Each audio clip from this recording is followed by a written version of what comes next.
বান্দা উঠে দাঁড়িয়ে বলতে লাগবে, ও রব্বি আল্লাহ, দুনিয়া থেকে অবশ্যই তোমার জান্নাতটা বড় শান্তি জায়গা, বড় নিয়ামতি জায়গা, বড় ভালো জায়গা। দুনিয়ায় তো ফিতনা অশান্তি ভরা, তোমার জান্নাতে ফিতনা নাই, অশান্তি নাই। তাহলে বান্দারে দুনিয়ায় কেন যেতে চাইছি? ও রব্বি আল্লাহ, সমস্ত ভালো যদি, সমস্ত শান্তি যদি, সমস্ত আনন্দ যদি, সমস্ত মজা যদি এক দাড়ি পাল্লায় রাখা হয়, আল্লাহ দুনিয়ার জমিনে একটা মজা চেকে নিয়েছি, ওই মজাটা যদি আর এক পাল্লায় রাখা হয়, দুনিয়ার জমিনের তোমার একটা মজা সমস্ত জান্নাতি মজার থেকেও বেশি ভারী। কি মজা! এই যুবকরা, আব্বাস সিদ্দিকীরও সংসার আছে, আব্বাস সিদ্দিকীরও মা বাপ আছে, আব্বাস সিদ্দিকীরও দুনিয়ায় বাঁচার শখ আছে। আমারও বন্ধু আছে, আমারও কোটি কোটি ভাই আছে, কোটি কোটি মুরব্বী বাপ আছে, কোটি কোটি মা আছে। সবাইকে নিয়ে আমার জীবন, আমারও দুনিয়ায় থাকার শখ আছে। আল্লাহ পাকের বান্দা গুণ বলতে লাগবেন, ও রব্বি আল্লাহ পাক, দুনিয়া জমিনে যখন তোমার দিনের উপরে কেউ আঘাত দিত, তোমার রাসূলের উপরে কেউ যখন আঘাত দিত, মসজিদের উপরে কেউ যখন আঘাত দিত, মাদ্রাসার উপরে কেউ যখন আঘাত দিত, কোরআনের শরীয়তের উপরে কেউ যখন আঘাত দিত, ও রব্বি আল্লাহ, দেখতাম না সে কোন দেশের প্রেসিডেন্ট, দেখতাম না তার দিয়ে কত সৈন্য আছে, দেখতাম না তার হাতে কি অস্ত্র আছে, দেখতাম না তার পাওয়ার কতটা। আমার কাছে তো কিছুই নাই, তার মোকাবেলায় পারবো কি পারবো না, ওটা কখনো ভাবিনি। আল্লাহ তোমার কোরআনের জন্যে, তোমার মসজিদের জন্যে, তোমার হাবিবের ঘর মাদ্রাসার জন্যে, হকের জন্যে, ন্যায়ের জন্যে, তোমাকে খুশি করার জন্যে তাদের বিরুদ্ধে যখন ঝাঁপিয়ে পড়তাম, তারা ধারালো তরোয়াল দিয়ে আল্লাহ আমাদের গলাগুলোকে কেটেছিল। ওই যে গলাগুলো কাটছিল, ওই কাটার সময় এত মজা লেগেছে, ওই মজাটা তোমার জান্নাত না।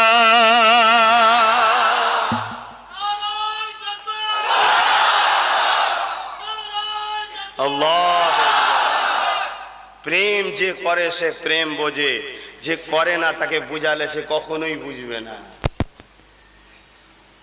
আল্লাহ, তাই আমরা আবার দুনিয়ায় যেতে চাই, তোমার কোরআনের হয়ে, তোমার রাসূলের হয়ে, মসজিদের হয়ে, মাদ্রাসার হয়ে, হকের হয়ে আমরা আবার শহীদ হতে চাই, তাই যেতে চাই। কি মজা! যারা শহীদ হয়েছে তারা জানে।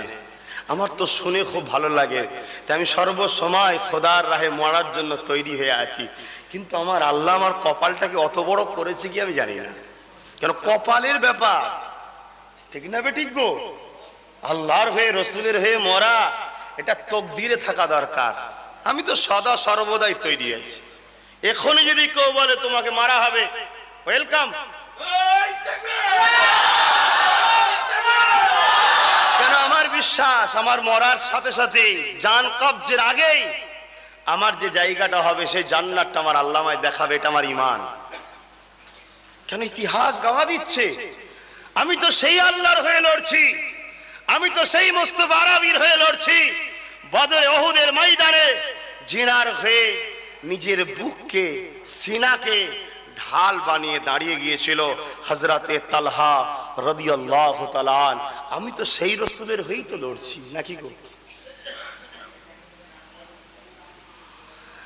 আল্লাহ নবী যখন উহুদের ময়দানে গিয়েছিলেন, হকের জন্য, ন্যায়ের জন্য নবী আমার যখন লড়তেছিলেন, আল্লাহ নবী সাহাবার নবী পাকের হয়ে লড়ছে, আল্লাহ হয়ে লড়ছে, নবীর পক্ষে দাঁড়িয়ে লড়ছে। এ যুবক, যুবকেরা, মৃত্যু একদিন না একদিন আসবে গো। কবে আসবে? যেদিন তোমাকে আল্লাহ সৃষ্টি করেছে, ওই দিনে তোমার কিসমতে আল্লাহ লিখে দিয়েছে। ওই তারিখটাকে পৃথিবীর কোনো শক্তি লড়াতে পারবে না, ওই দিনটাকে পৃথিবীর শক্তি মিটাতে পারবে না, ওই সময়টাকে পৃথিবীর শক্তি আঘাতেও পারবে না, মিটাতেও পারবে না। আমার আল্লাহ পাকের কলমকে কেউ রদ করতে পারবে না। এ যুবকেরা, তরুণেরা, পৃথিবীতে বহুত বড় বড় ইবলিস শয়তান যুগে যুগে চেষ্টা করেছে, কিন্তু সবাই পরাজিত হয়ে গেছে। আমার আল্লাহ পাকের কখনো লিখাকে পরিবর্তন করতে পারে রে। এই ছেলেরা, যুবকেরা, তরুণেরা, আমার আল্লাহ তোমার আমার কপালে যে জায়গায় যেভাবে মৃত্যু রেখেছে, ওই জায়গায় ওইভাবেই মিকা থাকবে। দুনিয়ার কোন শক্তি, দুনিয়ার কোন মানুষ কি বলবে ওটার পরে ভয় করো না, ওটার উপরে চিন্তা করো না। তোমার আল্লাহ যদি তোমার কপালে লিখে রাখে গাড়ি অ্যাক্সিডেন্ট করে মারা যাবে, রাত 12টায় তুমি ঘরে শুয়ে থাকবে, গাড়ি তোমার রোড থেকে গিয়ে এসে তোমার খড় ভেঙে তোমার বুকের উপরে গিয়ে দাঁড়িয়ে থাকবে। আল্লাহ যদি তোমার কপালেতে গাড়ি অ্যাক্সিডেন্ট লিখে না রাখে, সারা জীবন যদি তুমি গাড়িতে চেপে বেড়াও, কোনোদিন তোমার গাড়ি অ্যাক্সিডেন্টে মৃত্যু হবে না। এ যুবকেরা, তরুণেরা, দুনিয়ার জমিনে দেখা যায় বহুত মানুষ নদী পানি তাদের এলাকায় কিছু নয়, শহর এলাকায় বাড়ি, কোনোদিন নদী পানি পুকুরে তাদের নাই, কিন্তু দেখা যায় পুকুর ধারে বসবাস। ওই মানুষটা কোনোদিন পুকুরে ডুবে মরল না, ছোটবেলাতে বড় হয়ে গেল। আর এই শহরের মানুষটা একদিনের জন্য গ্রামে কোনো কারণে এলো, পুকুরে ডুবে মারা গেল। ঠিক হয় না? হয় না? বুঝছেন তো মাইকের আওয়াজে? কারণ ওর কিসমতে লিখা আছে ওটা, ও দুনিয়ার কোনো শক্তিতে রুখতে পারবে না। তা আমার কিসমতে যদি লিখা থাকে দেগঙ্গায় গিয়ে আমার মৃত্যু থাকবে, আমাকে দেগঙ্গাতে আসতেই হবে। এটাকে আমি রুখতে পারবো? সবাই মিলে রুখতে পারবেন না। আর আমার যদি কপালে না লিখা থাকে, সবাই মিলেও চেষ্টা করলে, আমি একা দাঁড়িয়ে থাকলেও আমাকে মিটাতে পারবে না। এটাই আমার আল্লাহর পাওয়ার। জোরে বলুন সুবহান। এইটাই তো ঈমান।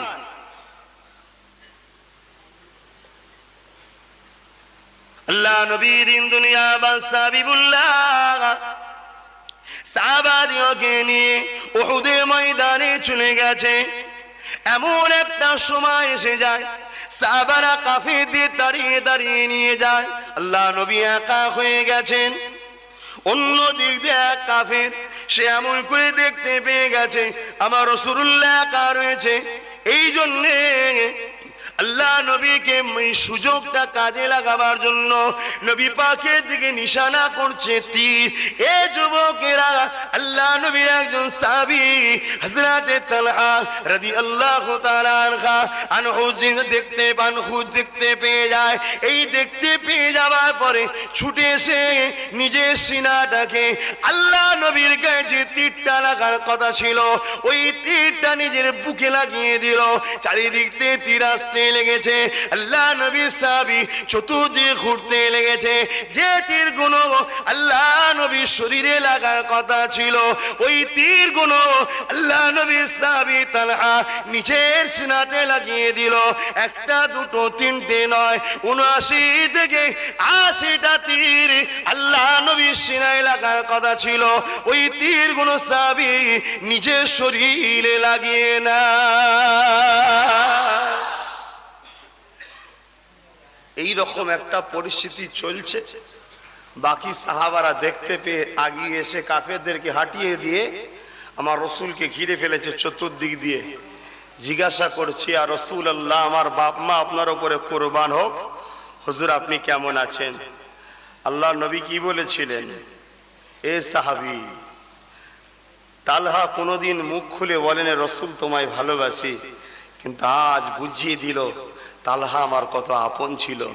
যাও, আমি রসুল ভালো আছি, আমার সাহাবী তালহার খোঁজ লাও, তোমরা দেখো তোমার ভাই কেমন আছে।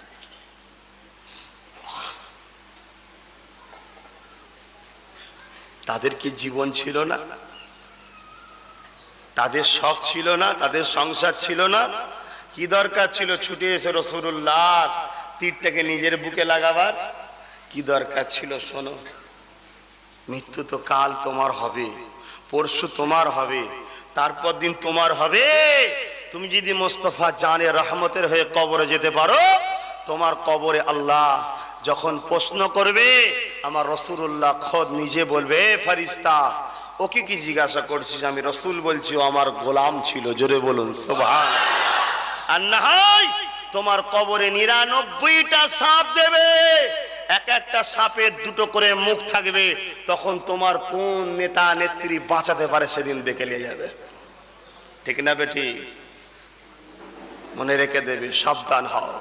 সব জায়গায় পাল্লা দিতে যেও, কখনো ইসলামের মাসলায় আহলে রাসূলদের সঙ্গে পাল্লা দিতে যেও না। নাম নিশানা তোমার মিটে যাবে। আজ থেকে বছর খানেক আগে ক্যানিংয়ে আমার আব্বাজান হুজুর জলসা করতে গিয়েছিলেন। ওখানকার একজন প্রধান, সে ছিল তাবলিগ জামাতের। তাবলিগ জামাত পর্যন্ত এই যে চিল্লা বচকা বুচকিলে ঘুরে বেড়ায়, তো এই তাবলিগ জামাতের লোক ওই প্রধানকে এখন ভালো পয়সা খাইয়ে একটু ব্রেনটাকে ওর অস করেছে। আর ও দেখছে আমার কাছে পার্টির ক্ষমতা আছে, মাল পানি পেয়ে গেছি। ও মাতাল, একবারও ভাবলো না যে কার বিরুদ্ধে লাগছি। ও কি করলো, আমার আব্বা হুজুরের সঙ্গে বিয়াদবি করার প্ল্যান করলো। কথা বুঝে আসছে? তামার আল্লাহর মার দেখুন, সেই লোকটা এই বছরে রথের সময়, মুসলমান রথের দড়ি টেনেছে তিলক দিয়ে। শুনছেন কোথা যাচ্ছে এবার আস্তে আস্তে? তা আজও কিছু এমন রাজনীতির নেতা মুসলমান আছে, এদের মাথা খায় অন্যজন। কথা বুঝছেন না? মূলত টার্গেট আব্বাস সিদ্দিকী রাজনীতির ব্যাপার নয়, এর পিছনে অন্য রহস্য আছে। এর পিছনে রহস্য আছে তোমাদের এই বাদুরিয়ার বেঈমান গুলোর, আর কিছু ওই জামাতিদের রহস্য আছে, ওর ব্রেনকে ওয়াশ করছে। কথা বুঝছেন না? বোঝেন না? এখানে পার্টির কোনো ব্যাপার নেই। কেন, ও তো ফচকে কালকে তো ওর বাপ এখন আমার দিকে আসার জন্য পাগলা হয়ে আছে। কেন, সামনে একমাত্র বাংলায় মুসলিমদের হয়ে যদি মুসলমান যুবকদের ঘরে কেউ পেতে চায়, সেটা আব্বাস সিদ্দিকীর প্রয়োজন আছে। আব্বাস সিদ্দিকী ছাড়া কেউ পাবে না। এটা খুব ভালোভাবে উপরে খবর আছে। এখানে অন্য জিনিস চলছে, তাই আমি একজনকে সেন্টার করে পুরো জামাতের বিষয়ে কথা বলতে আমি চাইছি না। কথা বুঝছেন না? বোঝেন না? এই জন্য বলতে চাইছি না, কেন আমার সংগঠনের ছেলেরা একটু ওপর লেভেলকে জানিয়েছে, যদি ওপর লেভেল সুধরে যায় ভালো, না হয় পুরো মূলো তোলার মতো গুঁড়ো থেকে তুলে ফেলে দেবো। কথা বুঝছেন না? বোঝেন না? আপনাদের কাছে মসজিদ মাদ্রাসা রসুল আগে না দুনিয়ার রাজনীতি আগে? বলুন কোনটা আগে? যাদের কাছে যেটা আগে জোরে বলুন, কোনটা আগে? যাদের কাছে মসজিদ মাদ্রাসা আগে তারা তো অবশ্যই জান্নাতি। যাদের কাছে মসজিদ মাদ্রাসা আগে নয়, দুনিয়ার রাজনীতি আগে, এরা অবশ্যই নেমে খারাম গাদ্দার বেঈমান ছাড়ার কিছু নয়। কারণ এরা একবারও ভাবলো না যে আজকে 2 কিলো চাল কেউ দিয়েছে, তার জন্য আমি লড়তে শুরু করে দিলাম। কিন্তু এই চালটা পেটে যাওয়ার পরে যে পাকস্থলীতে হজম হয়, ওই পাকস্থলীটা দুনিয়ার কোন নেতা নেত্রী দেয় না, ওই পাকস্থলীটা স্বয়ং আল্লাহ দিয়েছে। জোরে বলুন সুবহানাল্লাহ। আজকে সেই আল্লাহর জন্য আমি কি করলাম কখনো ভেবেছেন? আজ দুনিয়ায় কি একটা সাইকেল দিল, তার জন্য মুসলমান দিওয়ানা হয়ে যাচ্ছেন? কখনো একবার ভাবলেন না ওই সাইকেলটা চাপতে গেলে যে 2 পা দিয়ে ব্যবহার করতে হয়, ওই 2টো পা আপনাকে কে দিয়েছে? ওই সাইকেলটা ধরতে গেলে যে 2টো হাত লাগে, ওই হাতটা আপনাকে কে দিল? ওই সাইকেলটাই বসতে গেলে আপনার শরীরটা লাগে, ওই শরীরটা আপনাকে কে দিল? ওই সাইকেলটা আপনাকে ভোগ করতে গেলে বেঁচে থাকতে লাগে, ওই নিঃশ্বাসটা আপনাকে কে দিল? আজ সেই আল্লাহর বিরুদ্ধে যারা, তাদের পক্ষে কখনো যাওয়া যেতে পারে? কথা ঠিক না বেঠি? অতএব আমাকে ঘেঁটিয়ে কখনো কেউ রুখতে পারবে না। কলিকাতা সাঁতরাগাছি বলে একটা জায়গা আছে, ওখানে বছর 3 আগে আমি খুব জেদি ছেলে ভাই, তবে আল্লাহ রসুলের জন্য, নিজের জন্য না। নিজের জন্য আমি অনেক কম্প্রোমাইজ করি, বহুত মাথা ঠান্ডা করি নিজের জন্যে। তো এইখানে একটা প্রোগ্রাম জলসা করতে গেছি। আমাদের যে বর্তমান গ্রন্থমন্ত্রী, কি নাম যেন, চেনেন বেটাকে? এই চেনেন না? এবার আব্বাস সিদ্দিকী বললো তো কারো ডাক হবে? আরে কপাল ফাটা বেঈমান, আগে বোঝ আল্লাহর আইনে মদটা হালাল না হারাম। এই কথা নেই মুখে কেন? আল্লাহর আইনে মদটা হালাল না হারাম? একটা লোক সারা জীবন নামাজ পড়েছে, একটা হারামকে শুধু হালাল ভেবেছে, একটা হারামকে সাপোর্ট করেছে, ওর ঈমান থাকবে? যারা বলেন থাকবে? যখন মদের বিল পাস হয়, আপনাদের মৌলানা সাহেব সই করেছে, ও তো উচিত ছিল ওই রকম গদিকে লাথি মেরে বেরিয়ে চলে আসা, এসে বাংলায় দাঁড়িয়ে বলা দরকার ছিল, হে মুসলমান, এরা রাজনীতির আড়ালে আমাদের ঈমান লুটছে। আমি আব্বাস সিদ্দিকী সিদ্দিকুল্লাহর পাশে দাঁড়িয়ে লড়তাম, কে দাঁড়াতো না দাঁড়াতো ঈমানের মামলায় ওর পাশে আমি দাঁড়াতাম, ঠিক না বেঠিক? কিন্তু বেঈমান গদি আর লাল আলোর লোভে সই করে এলো যে হ্যাঁ মদের বিল পাস হয়ে যায়। শুনছো?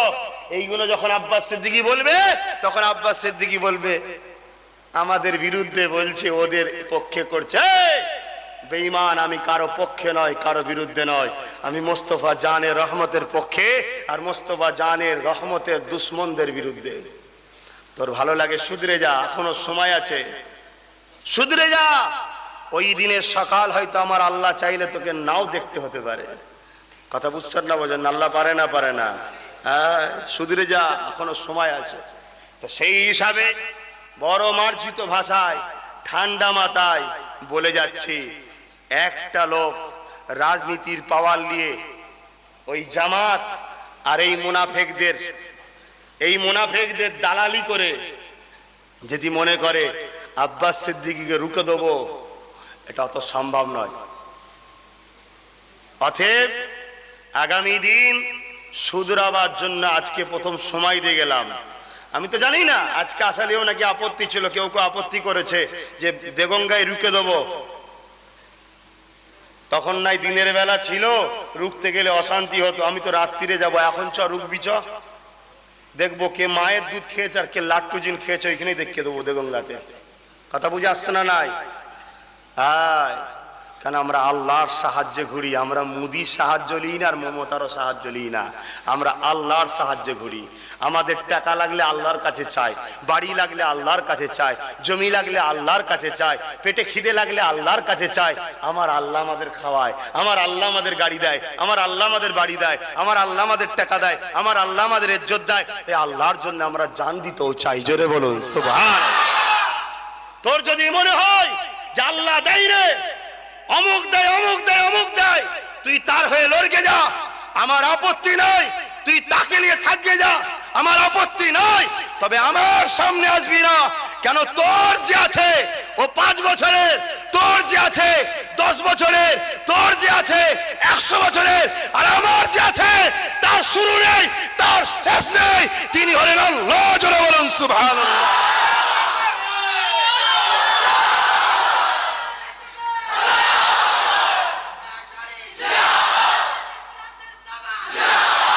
আমার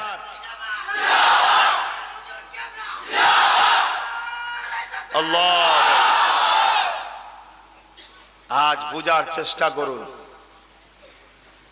সমাজকে ধোঁকা দিবার চক্রান্ত চলছে, বোকা বানাবার চক্রান্ত চলছে। বারাসাতের বুকে একটা প্রোগ্রাম করেছিলাম, জানেন? বারাসাতে আপনারা জানেন কি গো আব্বারা জানেন? যুবকরা জানেন? আম্মা বোনেরা জানে কি? তারা তো সামনে নাই, জিজ্ঞেস করতাম। বারাসাতে প্রোগ্রাম করেছিলাম। স্বাধীন ভারতবর্ষে অত বড় প্রোগ্রাম আজ পর্যন্ত কেউ করতে পারে না।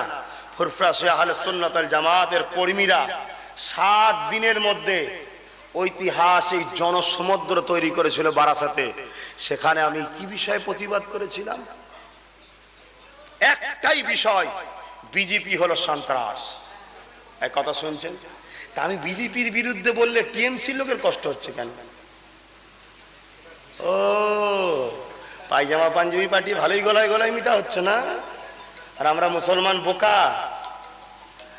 সেখানে একটা বিষয়ের উপরে প্রতিবাদ সভা ছিল, বিজেপির বিরুদ্ধে। আমি আজকেও বলে যাচ্ছি, বিজেপি হলো আমার শরিয়াতের দুশ্মন, বিজেপি হলো আমার দেশের দুশ্মন, বিজেপি হলো আমার সংবিধানের দুশ্মন। কিন্তু এই বিজেপিকে যারা সাপোর্ট করবে তারাই ইসলামের দুশ্মন, তারাই দেশের দুশ্মন, তারাই সংবিধানের দুশ্মন। আর বিজেপিকে সামনে রেখে আমাদেরকে যারা ভয় দেখে সস্তায় রাজনীতি করতে চাইবে তারা কিন্তু মানবতার দুশ্মন। ঠিক না বেটি? আমি ভুল বলছি নাকি? তাহলে সাড়া দিচ্ছেন না কেন? আপনাদের ভয় লাগছে? আরে পরীক্ষা করে দেখেন না। আরে আজমাতে কি আছে? আমারই তো দাদু, আমারই তো দাদু নাজমুস সাআদাত হুজুর পীর কেবলা। আমার দাদু নয়? সুন্দরবনে জঙ্গলে জিকির করছিল, মেজে হুজুর পীর কেবলা খোঁজ করে গিয়ে ডাকতে গেছে। আব্বা ডেকেছে, বলেছিল ভাই আব্বাকে সালাম দেবেন আর বলবেন বিয়াদবি নিতে মানা করবেন। খুব শিগগিরই আমি যাচ্ছি, কেন আমি যে এই গাছগুলোর উপরে পা দেবো, এই গাছগুলো আমার সাথে আল্লাহ নামে জিকির করছে, এদের উপরে পা দিয়ে আমি যাই কি করে? চলে এলেন হুজুর কেবলা। কয়েকদিন পরে হুজুর পীর কেবলা ফুরফুরা শরীফে যাচ্ছে, বাঘের পিঠে চেপে আসছে। জোরে বলুন সুবহানাল্লাহ। আরে আমারই তো দাদু, একবার আজমাইশ করে দেখেন না। বাংলাদেশে আমি জলসা করতে গেছি, জামাত ইসলাম বাংলাদেশে ফেমাস, জানেন তো? আবুল আলা মওদুদী যার দলের প্রতিষ্ঠাতা, নামটা কত সুন্দর, জামাত ইসলাম, তার মানে ইসলামের দল। কত সুন্দর নাম। আবুল আলা মওদুদীর বহুত আকীদার মধ্যে একটা আকীদা হলো আল্লাহরও ভুল হওয়া সম্ভব। শুনছেন? তাহলে এই জামাতের বিরুদ্ধে বলা দরকার আছে না নাই? আজ যখন আমি প্রতিবাদ শুরু করেছি, একটা জায়গায় 3 দিন পরে জলসা ছিল, সেই জলসার স্টেজের তলায় বোম ফিট করে রেখেছিল। শোনো, আজ আওলাদে মুজাদ্দেদকে চিনে নাও। আরে কৃতিত্ব আমার নয়, কিন্তু আমার আবু বকর মরাও নয়, এটা জেনে রেখে দিও। আজ আমি এখানে বসে চিল্লাচ্ছি, আমার ঈমান আমার আবু বকরকে আল্লাহ কবর থেকে দেখাচ্ছে, এটাই হলো ঈমান। তো ভাইরা আমার, সেইখানে বসে ওয়াজ করেছি, কেউ জানে না। রাত 12টা হয়েছে, জলসা শেষ, দুয়া শেষ। পরের দিন প্যান্ডেল খুলেছে, খুলে প্যান্ডেল ওরাও চলে গেছে। বিকালের দিকে এই বোমটা বাস্ট হয়েছে। আল্লাহ বাঁচাচ্ছে না, বাঁচাই না। আরে আজমাতে হয় কখনো কখনো দেখতে হয়, কি আছে, হয় উড়ে যাবো না রয়ে যাবো, দুটোর মধ্যে একটা তো। উড়লেও লাভ, রইলেও লাভ, কারণ আমরা মোস্তফা জানের রহমতের দিকে আছি, আমরা তো অন্যদিকে নাই। আমাদের সবটাই লাভ, ডুবলেও লাভ, ভাসলেও লাভ।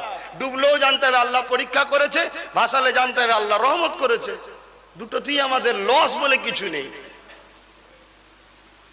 তা আমি যে কথা বলতে গিয়ে এদিকে গেলাম, আল্লাহ নবী সাহাবীর কথা বলছিলাম। ৭৯টা তীর সাহাবীর শরীরে লেগেছে। তার কি সংসার ছিল না? তার কি মা বোন ছিল না? তার কি স্ত্রী ছিল না? সে তো ভাবতে পারতো আমি মরে গেলে আমার বাপের কি হবে, আমার মায়ের কি হবে। আরে হযরতে আবু বকর সিদ্দিক রাদিয়াল্লাহু তাআলা রাসূলুল্লাহর শ্বশুর এবং রাসূলের প্রথম সাহাবী, ওনার ছেলে প্রথম পিরিয়ডে বদরের সময় যখন লড়াই হয়েছিল, কাফেরদের পক্ষে থেকে, কাফেররা তো ভুল বুঝিয়ে রেখেছিল লোককে, কাফেরদের পক্ষে দাঁড়িয়ে বদরে এসেছিল লড়াই করতে। কারণ কাফেররা ভুল বুঝিয়েছিল যে মুহাম্মদ আমাদেরকে লুটছে, আমাদের উপর জুলুম করছে। যেমন আজকে ভুল বুঝাচ্ছে আম মানুষকে যে আব্বাস সিদ্দিকী নাকি অমুক পার্টির পক্ষে দালালি করছে। লা হাওলা ওয়ালা কুওয়াতা ইল্লা বিল্লাহ। আরে জবান আল্লাহ দিল, আটকালো না কথাটা। তোর নবীর বাচ্চাকে দালাল বলছিস? তোর মরার সময় মনে হয় কলমা বেরোবে মুখ দিয়ে? হ্যাঁ, একবারও ভাবলি না? কিছুদিন আগে এক দেহ ব্যবসায়ী নারী মাদ্রাসার বিষয়ে যখন বলল মাদ্রাসায় সন্ত্রাস তৈরি হয়, এই আব্বাস সিদ্দিকী তার বিরুদ্ধে কত প্রতিবাদ করলো। তুই তারপরও আমাকে বলছিস? এখানে বোঝার ব্যাপার আছে না নাই? কখনো কখনো দেখবেন আমাকে লোক না চিনতে পারে তার আগেই কিছু বলে দাও, মাইন্ডটাকে ওই দিকে ঘুরিয়ে দাও, যেটা আমাদের দেশের প্রধানমন্ত্রী করছে। কি এনআরসিটা? কি এনআরসি? কিচ্ছু নয়।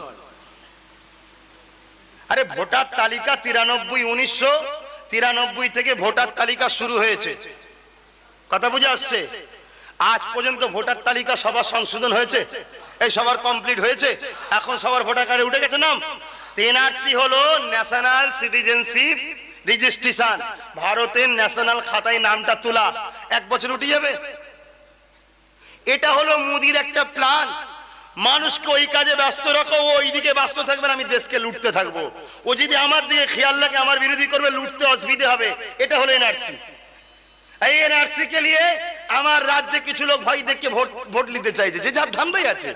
আবার কিছু উকিল, কিছু ইমাম সাহেব, কিছু মলি সাহেব, কিছু পীর সাহেব এটাকে নিয়ে আবার মানুষকে এই সুযোগে নিজের পকেটে ঢুকাতে চাইছে। দে 2000 টাকা কাগজ ঠিক করে দেবো, দে 5000 টাকা কাগজ ঠিক করে দেবো, দে 10,000 টাকা কাগজ। সব আম মানুষগুলো পেরেশানের মধ্যে আছে, কিচ্ছু নাই। বুকে সাহস রাখো, মসজিদ মুখো হও, আল্লাহ আল্লাহ করো, আমার আল্লাহ ঠিক তোমাদের বাঁচাবে। জোরে বলুন সুবহানাল্লাহ। এবারে হ্যাঁ, কি অবস্থা এই যুবকরা, পরিবর্তন হবে না হবে না? পরিবর্তন হবে না হবে না? আমার রাসূলুল্লাহর হয়ে যাও।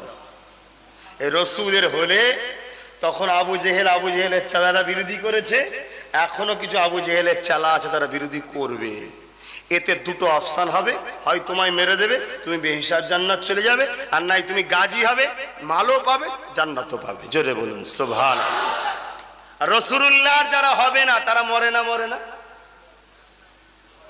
নমরুদ পৃথিবীর রাজা ছিল, মরেছে না বেঁচে গেছে? মরে গেছে তো, জান্নাত পেয়েছে তো।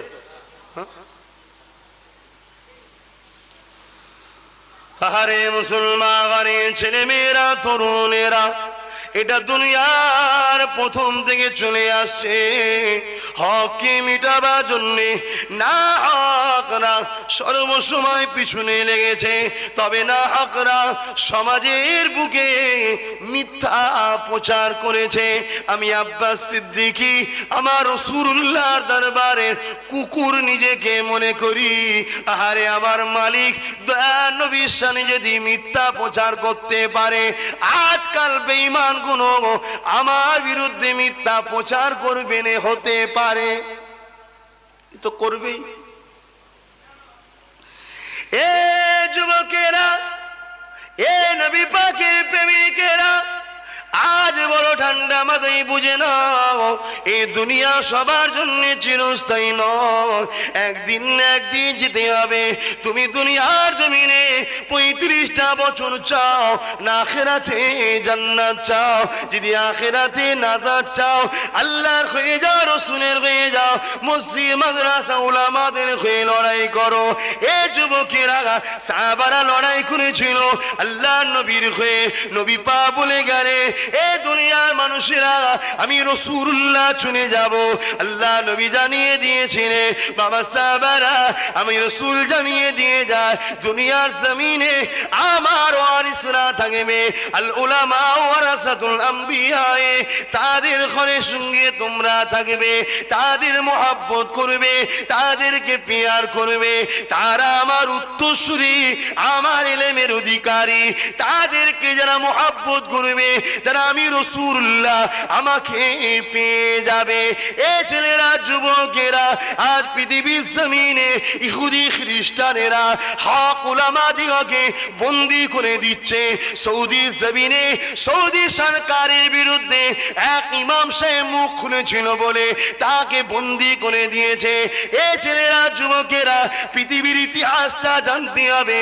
যুগে যুগে যুগে বেঈমান কাফিরেরা ইসলামের বিরোধী করেছে, তারা যতটা না ক্ষতি করতে পেরেছে, তার থেকে বেশি ক্ষতি দাড়িওয়ালা টুপিওয়ালা মুসলমান সেজে মুসলমান দাবিদার মুনাফিকরা বেশি ক্ষতি করতে পেরেছে। আজ পৃথিবীর জমিনে মোদি থেকে আমেরিকার ডোনাল্ড ট্রাম্পের থেকেও মুসলমানদের যদি বড় দুশ্মন কেউ থাকতে হয়, আজ আব্বাস সিদ্দিকী বুক চাপড়ে বলে দিয়ে যায়, এতে আমাকে অ্যারেস্ট করে করবে, আমায় ফাঁসিতে ঝুলিয়ে দেয়, ঝুলিয়ে দেবে। মুস্তাফা আরবি দিনের জন্য হক কথা বলতে হবে, না আমার রাসূলের কষ্টের ইসলাম এই মুনাফিকদের হাতে মিটে যাবে। এ ছেলেরা, যুবকেরা, আজ পৃথিবীর জমিনে আমার রাসূলুল্লাহ এবং মুসলমানদের ইমানদারদের দুশমন পৃথিবীর জমিনে আমেরিকার ডোনাল্ড ট্রাম্পের চেয়েও, মোদির থেকেও সব থেকে বড় বদমাইশ দুশমন হলো সৌদির বাদশা সালমান প্রিন্স। যেটা শুনলে আপনার অবাক হয়ে যেতে পারে যে আপনি কি বলছে, সে একজন নবীর দেশের রাজা। না না, নবীর দেশের রাজা নয়, নবীর দেশের বাদশা নয়। আমার নবী যে জায়গায় এসেছিল ওই জায়গাটার নাম সৌদি আরব নয়। এখন বড় দেশ হয়েছে, তখন দেশ ছোট ছোট ছিল। এ যুবকেরা, আব্বারা, তরুণেরা, ঠান্ডা মাথায় চিন্তা করে দেখো, যখন প্যালেস্তাইনি ছোট্ট ছোট্ট বাচ্চারা মসজিদে আকসাকে বাঁচাবার জন্য নিজেদের জানগুলোকে কুরবান করে দিচ্ছে। আজ আমরা 5 ওয়াক্ত নামাজ পড়ি, আজ প্যালেস্তাইনবাসীরা 6 ওয়াক্ত নামাজ পড়ে। তাদের কি সংসার নাই? তাদের কি বাপ মা নাই? তাদের কি বাঁচার শখ নাই? তাদের কি কারবার নাই? তাদের কি দুনিয়ায় থাকার ইচ্ছা নাই? কিন্তু সব শখকে তারা ত্যাগ করে দিয়ে আল্লাহর ঘর মসজিদে আকসাকে ইহুদিদের হাতে দেবে না। এতে আমার বাপ যাই যাবে, ভাই যাই যাবে, মা যাই যাবে, বোন যাই যাবে, সবাইকে আমরা কুরবান করে দেবো। জীবনের শেষ রক্ত থাকা অবস্থা, জীবনের শেষ নিঃশ্বাস থাকা অবস্থা আমরা প্যালেস্তাইনবাসী আল্লাহর ঘর মসজিদে আকসাকে বেউজ্জতি হতে দেব না। শিক্ষা লাও। আর 3.5 কোটি মুসলমান চুচুড়ার মাদ্রাসা বন্ধ করার সাহস কি করে সরকার পেল? এটা বললি আমি টিএমসির বিরুদ্ধে? হ্যাঁ, তোর বেঈমানকে বল না তালা মারলি কেন? তাহলে আমি বলতে পারতাম ভাই। কই কোনো মন্দিরে তালা মারে না তো, কোনো আশ্রমে যেখানে নারী দেহ ব্যবসা হচ্ছে, 80 বছরের বুড়ো ধরা পড়ছে, ধর্মের দোহাইদের নারীদের দেহ শোষণ হচ্ছে, কই কোনো জায়গায় তো তালা মারে না। আমার মসজিদে তালা মারছে কেন? একটাই কারণ, আমার মুসলিম জাতে কিছু গাদ্দার মুনাফেক আছে। ঠিক না ঠিক? এই গাদ্দার গুলোকে আগে চেনো, গ্রামে গ্রামে এদেরকে পেটো, এদের নাম নিশানাকে মিটিয়ে দাও। যদি না মিটাতে পারো, কিয়ামতের দিনে মুস্তাফা নবীর শাফাত পাবি না, আল্লাহর জান্নাতের আশা করবি না। নবীর বাচ্চা বলে যাচ্ছি, আল্লাহ তোদের উপরেও মায়ানমার করবে, তোদের মা বেটিকে এই বেঈমানরা ধর্ষণ করবে, দেখতে হবে বলে গেলাম। আর তোরা যদি একতা হোস, মুস্তাফা জানের রহমতের হয়ে, খোদার ঘরের হয়ে যদি লড়াই করিস, যেমন ফেরাউনকে আল্লাহ ডুবিয়ে মেরেছে, নমরুদকে আল্লাহ মেরেছে, সাদ্দাতকে আল্লাহ মেরেছে, এ আমার ভারতের জালিম সরকার, এ মোদিকে আল্লাহ মিটাবে।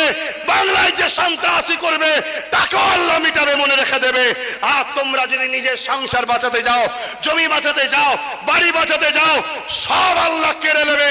আর কাফের বেঈমানেরা বাপকে বেঁধে বেটির ইজ্জত নেবে, স্বামীকে বেঁধে স্ত্রীর ইজ্জত নেবে, ভাইকে বেঁধে বোনের ইজ্জত নেবে।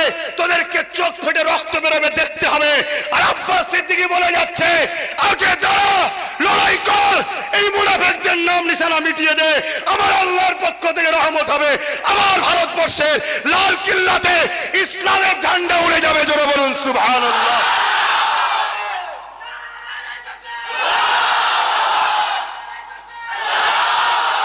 আমার আব্বাস সিদ্দিকীর লড়াই আপনাদের মাথায় ঢুকছে না? হ্যাঁ, শুধু বুঝিয়ে বুঝিয়ে যুবক ছেলেগুলোকে ডেকে নিচ্ছি। আরে ফিলাক বাঁধার লোক কই? যে ছেলেগুলোকে 200 টাকা দিয়ে ফিলাক বাঁধাতো, আরে কোথায় গেল তারা? বলছে না ভাইজান। দিয়াল লিখার লোক ভাইজান, পার্টি অফিসে চা পাওয়ার লোক ভাইজান, ওর জমি ধান কেটে লুটার লোক ভাইজান, সব তো ভাইজানের পাশে। এই আমার হয়ে করবে কে? বাজারে তুলা তুলে আনবে কে? মাথা খারাপ হয়ে যাচ্ছে, ওকে রুখতে হবে। আকাশে যখন চাঁদ ওঠে না, চামচিকে তখন দেখবে ডানা দিয়ে চাঁদকে রুখতে যায়, আলোটা এ রুখতে পারে। হ্যাঁ, সাবধান করে যাচ্ছি, সময় এখনো আছে, সুধরে যা, সুধরে যা, না হয় খোদার মাত তো হবেই হবে, দুনিয়াও তোকে দেখে নেবে। কি গো, আমার কথা বুঝছো না বোঝো না? মাইকের আওয়াজে বুঝতে পারছো তো? আব্বাস সিদ্দিকীর কথা পছন্দ হচ্ছে না? মুচকে মুচকে হাসছো নাকি গো? হাসি পাচ্ছে? হাসো না, হাসো। মায়ানমারের লোকেরাও জানতো না যে আমাদের উপরে এমন অত্যাচার হবে, জানতো নাকি যে আমার ছেলে আমার মাকে অন্যজন রেপ করবে, আমি দেখবো? এটা মায়ানমারের লোকেরা কোনোদিন জানতো না। ঘরের জন্য লড়েছে, জমির জন্য লড়েছে, নেতার জন্য লড়েছে, নেত্রীর জন্য লড়েছে, জায়গার জন্য লড়েছে, বাড়ির জন্য লড়েছে। আমার রাসূলুল্লাহর হয়ে লড়েনি, আমার আল্লাহর হয়ে লড়েনি। আমার আল্লাহ পাক তোদের নাম নিশানা মিটিয়ে দিচ্ছে। হে বাংলার মানুষ, ঠান্ডা মাথায় উত্তর দাও তো। বাপ এখানে আছে, দেখতে পাচ্ছে না ছেলেরা? আমার পাশে আছেন, ঠান্ডা মাথায় একটা কথা বলে উত্তর দেবেন, খুব কথাটাকে ভাববেন। শুনছেন আপনারা দাদা হুজুরের মুরিদ তো নাকি? এই দাদা হুজুরের মুরিদ তো?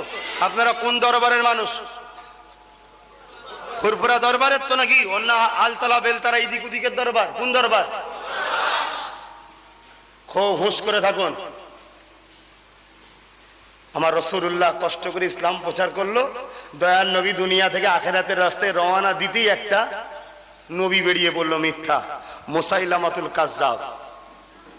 তার দিকে লোক ছিল না? ছিল না, প্রচুর লোক ছিল। মুফতি আজম মেজর হুজুর পীর কেবলা যেই চলে গেল নবীর গোলাম, নবীর আশিক, নবীর বাচ্চা, অমনি বাদুরিয়া থেকে একজন বাঁদর বেরিয়ে পড়লো। আমরা এক কথা বুঝছেন না, বোঝেন না? এ সব পিছনে ওদের মাথা। এখানে টিএমসি, সিপিএম, কংগ্রেস, বিজেপির ব্যাপার নয়। কথা বুঝছেন না, বোঝেন না? কেন আমার সম্বন্ধে এরা তো জানে না, এদের বাপও চেনে, এদের মাও চেনে আমাকে। কলকাতার যে কথা বলছিলাম, এই সিদ্দিকুল্লাহ তখন পার্টিতে ঢোকেনে, এমপি তখন হয়নি, লাল আলো পায়নি, সবের পিছনে একটু হাওয়া দিচ্ছে, দালালি করছিল। তো ও যে সিএম এর কাছে ডাইরেক্ট গেছে যে জলসাটাকে যেন না করতে দেওয়া হয়, রুকা হোক। শুনছেন? ওখানে আমার গুটি কত সবে ছেলে হয়েছে, এই গুটা 50 ছেলে হবে। কেন ওখানে ওই জামাতে ইসলামে হিন্দ না কি বলে ভাই, জামাত ইসলাম হিন্দ যারা করেছিল লোকগুলো ভালো ছিল। জামাত ইসলাম হিন্দ যে দলটা, এই দলটার যারা মুরব্বী, যারা তৈরি করেছিল, তাদের চিন্তা ভাবনা খুব ভালো ছিল। তারা মুসলমানের জন্য, ইসলামের জন্য, দেশের জন্যই করেছিল। বর্তমানে এই সিদ্দিকুল্লাহর মতো কিছু ঢুকে জামাত ইসলামকে রাজনীতির সব দালালি করে ফেলেছে। কথাটা কারো কষ্ট লাগলেও কিছু করার নেই, সত্য। তো ওই জায়গায় ওপর থেকে হুকুম হয়ে গেল। তারপর আমাদের এখন নগর উন্নয়ন মন্ত্রী হাজি ফিরহাদ হাকিম সাহেব, কি হাজি বলবেন তো? হাজি ফিরহাদ হাকিম সাহেব হজ করে এসে 3 দিনের দিনে বেরিয়ে পড়েছে, বলছে ঢাকের আওয়াজ আমাকে ঘরে থাকতে দেয়নি, টেনে এনেছে। হাই রে হাজি, এই কথাটা যেই বলবো, এই দালাল কিছু মুসলমান আছে, ও দেখবি কি হচ্ছে। আরে তোর পেটটাই সবকিছু। তোর রাসূলুল্লাহ 1 মাস পাহাড়ে, দয়ার নবী আমার গাছ পাতা খেয়ে, ফলমূল খেয়ে এই পৃথিবীতে মায়ের ইজ্জতকে বাঁচিয়েছে, নারীদেরকে বাঁচার স্বাধীনতা দিয়েছে। আরে আমার দয়ার নবী কত মার খেয়েছে। এ বেঈমান হারামজাদা, তোর সাহস কি করে হয় তোর পেটের জন্য আমার মোস্তফার দিনকে বিক্রি করবি? তুই সুধরে যা, তুই সুধরে যা, তওবা কর, নাই তোকে আল্লাহ প্যারালাইসিস দেবে, ক্যান্সার দেবে বলে গেলাম। নবীর বংশের বাচ্চা মোস্তফার গোলাম বলে গেলাম, তোকে আল্লাহ ক্যান্সার দেবে, প্যারালাইসিস দেবে, পুকুরে ডুবে মদ খেয়ে মরবি তুই বেঈমান। শুনে রেখে দে, আল্লাহ শুকর এই বাচ্চার জবান দিয়ে যেখানে যেটা আল্লাহ বলিয়েছে সেখানে সেটা করিয়েছে। এটাই আমার খোদার উপরে ভরসা। আজ থেকে বছর 5 আগে কালিকাপোতা বলে একটা জায়গায় জলসায় গিয়েছিলাম, দক্ষিণ 24 পরগনায়। এক ওই জামাতের আমির এসে আমাকে বলছে, এত নবী নবী করছেন কেন? নামাজের কথা নেই, নবী নবী করছেন কেন? আমি জিজ্ঞাসা করছি, নামাজ আগে না নবী আগে? সবাইকে জিজ্ঞেস করছি, বলুন নামাজ আগে না নবী আগে? জোরে বলবেন। আরে নবী না হলে তুই নামাজ পেতিস কোন সাহসে? আর নামাজগুলো কি, নামাজগুলো কি এটাই জানে না? ফজরের 2 ওয়াক্ত নামাজ, এটা আদম নবীর স্মৃতি। আদম নবী পড়েছিল, তাই আমাদেরকে পড়তে হয়। আদম নবী শুকরিয়া আদায় করেছিল, আমাদের জন্য ফরজ হয়ে গেছে। আমরা নামাজ পেয়েছি রাসূলুল্লাহর ওসিলায়, আর নবীদের স্মৃতি হিসাবে আমরা পেয়েছি। সেই নামাজ তুমি চিনেছো, রসুল চিনলে না। সে আমার সঙ্গে বিয়াদবি করতে চেয়েছিল, আমি তাকে বলেছিলাম আমার আল্লাহ তোকে লরির তলায় ফেলবে। আল্লাহর শান দেখুন, বাসের তলাতেও যায়নি, লরির তলাতেই এসে গেছে। কথা বুঝে আসছে? আমি বলি না আমার আল্লাহ বলাই, আমি বলি না আমার আল্লাহ বলাই। এ জবান খোলাচ্ছে আল্লাহ, আমার কোনো ক্ষমতা নেই, আমার আল্লাহ খোলাচ্ছে, আমি তাই বলতে পারছি। আচ্ছা আল্লাহ বলাচ্ছে, বলে গেলাম সুদিরে যাও, সব দাদা ঠান্ডা হয়ে যাবে। তো আমি যে কথা বলছি ওইদিকে ফিরে যাচ্ছি আবার। হ্যাঁ, আমি আগে হাজী সাহেবের কথা বলে দিই। হাজী সাহেবও তিনিও গিয়ে সিএম কে বলে দিয়েছে জলসাটা যেন না করা হয়, পারমিশন যেন প্রশাসন না দেয়। ওপর থেকে পুরো চাপ, জগাছা থানায় জলসার পারমিশন দেওয়া হবে না। শুনছেন? পারমিশন দেওয়া হবে না। ছেলেরা বারবার আসছে, আমি কিচ্ছু জানিনি, তোরা জলসা করতে হবে। যদি জলসা না করি দিনে মোহাম্মদীর নাম থেকে, খাতা থেকে নাম বাদ দে। কিসের মুসলমান তোরা? নবীর মিলাদ রুখবে এমন মায়ের লাল পয়দা হলো কে? জলসা তোদের করতে হবে না। আমরা গুটি কত কিচ্ছু বুঝিনি, তোদেরকে করতে হবে। আমি যাব এতটুকু জানি, দুনিয়ায় 1 হাত ছাড়াও যদি বাজ পড়ে তথাপিও আমি যাব। মরে গেলে আমার লাশ ওই মেম্বার একবার উঠবই দিন, আমি যাবো, ওসিয়াত করে দিয়ে যাবো, আমার লাশটাও যেন ওখানে একবার ঘুরিয়ে আনা হোক। কিন্তু তোরা যদি জলসা না করতে পারিস, তাহলে তোরা নবী মুহাম্মাদের উম্মতের খাতা থেকে নামকে কেটে দে। কাফেরের শক্তি যদি হয় বেশি, বেঈমানের শক্তি যদি বেশি হয়, তুই মুমিন দাবি করলি কি করে? মুমিনের তাকবীরের আওয়াজে পৃথিবী লড়ে যাবে, ঠিক না বে ঠিক? তাদেরকে আমি বললাম, তারা কিছুতেই পারছে না, তাদেরকে পুলিশ টর্চার করছে, পুলিশ চাপ দিচ্ছে, বারবার আমার কাছে আসছে। আমি কিচ্ছু জানিনি, তোদেরকে জলসা করতে হবে। এটা বলার পিছনে অন্য একটা উদ্দেশ্য ছিল আমার অন্য একটা উদ্দেশ্য ছিল। লুজ দিলে ছেলে কখনো কড়া কাজ করবে না, ঠিক না বেটি? আজ করা হয়েছিল বলে তো ছেলেগুলো করতে পেরেছিল। তা দুদিন আগে তখনও পারমিশন দেয় না, সরি একদিন আগে, কালকে জলসা, আজকে এখনো পারমিশন দেয় না। বাঁশ ফেলেছে, প্যান্ডেল হবে, পুলিশ এসে বাঁশওয়ালাকে ডেকে, সকালবেলা হয়েছে, কালকে জলসা আজকে সকালে হয়েছে। আমি হঠাৎ করে পাশে একটা গ্রাম আছে, সেখানে ফোন করলাম, আমার সংগঠনের অফিস আছে, অফিসের সামনে এক্ষুনি আমি প্রোগ্রাম করবো আজ রাত্রি সন্ধ্যের পরে, জলদি করে। আর আমার সংগঠন তো আলহামদুলিল্লাহ 10 মিনিট সময় লাগে না, আল্লাহ শুকর, হাজার লোক জড়ো হয়ে যায়। এইটাই তো ভয় খেচ্ছে সন্ত্রাসরা। আব্বাস সিদ্দিকী করছে কি? আমরা যে মুসলমানগুলোকে কাটছিলাম, কাটতে পারবো না, তার মাথায় ঢুকাও খবরিতে, আমি তোমাদের দুশ্মন, মাথায় খবরিতে ঢুকাও। আমি কি করতে চাইছি? তোমাদের দেগঙ্গাতে এই তো বসে রয়েছে, ও তো ছিল করিম, ও তো ছিল আব্দুল করিম, মুফতি সাহেব, আব্দুল আহাব সাহেব সব জানে। একটা ছেলেকে ভোটের সময় কারেন্টের বক্সের মধ্যে বোম রেখে ফাঁসাবার প্ল্যান করেছিল। ছেলেটার হালকা বয়স, পড়ার জীবন, ওর গায়ে যেটা দাগ লেগে যায়, জীবন আর মাথা তুলে দাঁড়াতে পারবে? ওকে তুলেও পর্যন্ত থানায় নিয়ে চলে গেছে। সঙ্গে সঙ্গে আমার সংগঠনের ছেলেরা উকিল টুকিল চারিদিক দিয়ে ফোন করে প্রশাসন বলতে বাধ্য হয়েছে যে অনেককে তুলেছি, এত ফোন আসেন, একে তুলে যা, বিপদে পড়েছি। বিনা কেসেতে ওকে বার করেছি, ওর বাপটাকেও বার করে দিতাম, কিন্তু ওর বাপটা সাহারা নিল যে না, আমার ওপরে সব লোক আছে, তারা দেখছে। ওপরে লোক, বুঝতে পারছেন না, নেতৃত্ব। আমি ঠিক আছে, বেরিয়ে আসো। বাপটাকে আর বার করতে পারলো নি, কিন্তু আল্লাহ শুকর আমরা চেষ্টা করলে বার করে দিতাম, ইনশাল্লাহ। বলুন, কথা বুঝে আসছে? সেই জায়গায় আমি তাড়াতাড়ি ফোন করলাম, চতুর্দিক থেকে লোক এসে গেল। তার পরের দিন প্রোগ্রাম দেখি প্রায় 700-800 পুলিশ ভর্তি, জলসা হচ্ছে। আমি একটাই কথা বলেছিলাম ওখানে, আগামীকাল সবাই রেকর্ডিং করছিল, আগামীকাল সাঁতরাগাছি মোড়েতে জলসা হবে, মানে নবান্ন থেকে 1.5-2 কিলোমিটার আগে জলসা হবে, নবীর জলসা, ঈদে মিলাদুন নবী। প্রশাসন পারমিশন দেয়নি। প্রশাসন মন্ত্রীকে, কথা বুঝছেন না, প্রশাসন মন্ত্রী পারমিশন দেয়নি। পুলিশের কি করার আছে, সে তো অসহায়। ওপর থেকে বলে দিয়েছে তোর চাকরি খেয়ে ফেলবো, সে তো আর কলম চলবে নাকি। অতএব আগামীকাল আমি আসছি, দেখবো বাংলার বুকে মোস্তফা জানে রহমতের দিকে লোক বেশি আছে না রাসূলুল্লাহর মিলাদকে বন্ধ যারা করতে আছে তাদের দিকে বেশি লোক আছে।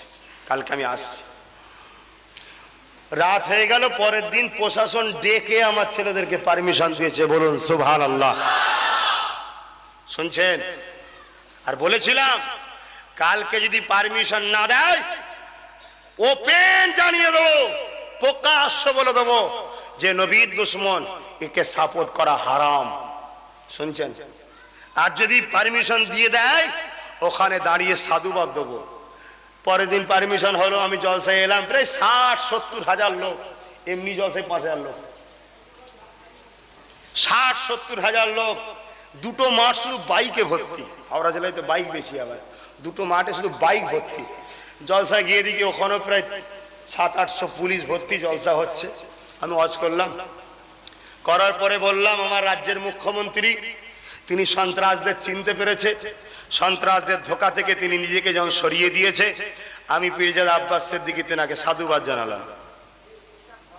কথা বুঝছেন না, বোঝেন না? আর যদি না পারমিশন দিত আমি সেই দিন কি দেখিয়ে দিতাম। কাকে ভয় দেখাচ্ছিস? তোর সিএম কে আমি ভয় করিনি, তোর প্রধানমন্ত্রীকে আমি ভয় করিনি। তুই তো কালকের বাচ্চা, হ্যাঁ? তুই আমায় ভয় দেখাচ্ছিস? পাগল কোথাকারে, সুধীরে যা, না কপালে খুব বিপদ আছে। আর তোমরা সব কি বলছো, ভয় করছো নাকি? হ্যাঁ, ভয় করছো? যদি আল্লাহ ছাড়া কেউ কাউকে ভয় করে সে মুসলমান নয়। একমাত্র ভয় আল্লাহকে করতে হবে। আর যে আল্লাহর কাছে মাথা নত করে, আল্লাহকে যে ভয় করে, পৃথিবীর কোন শক্তি তাকে ভয় দেখাতে পারে না। আজকে চাপ দেওয়া হচ্ছে কেন বুঝতে পারছি না। আজকে চাপ দেওয়া হচ্ছে, বিকল্প তো রাস্তা নেই আগামীতে মুসলিমদের জন্য। আব্বাস সিদ্দিকী ছাড়া বিকল্প কোনো তো নেই। যে কটা সংগঠন আছে মুসলমানদের কম বেশি সব তো কারো না কারো দালালি করেছে। করেছে না করেনি? সব স্টেজে কোনো না কোনো নেতা এমপি মন্ত্রীকে নিয়ে ঘুরেছে। আর আব্বাস সিদ্দিকী কলিকাতার মুদাবুকে ঐতিহাসিক সমাবেশ করেছে। কোন রাজনীতির নেতারা ভয় দেখিয়ে, পয়সা দিয়ে, খাইয়ে, গাড়ি দিয়েও অত লোক জড়ো করতে পারেনি যেটা আব্বাস সিদ্দিকীর ডাকেতে নবীর গোলামগুলো নবীর মুহাব্বতে নবীর গোলামের পাশে দাঁড়িয়েছিল। জোরে বলুন সুবহানাল্লাহ। এদের কাছে খবর আছে আগামী 21 তারিখে ফুরফুরার বুকে একটা ঐতিহাসিক জনসমাবেশ হচ্ছে।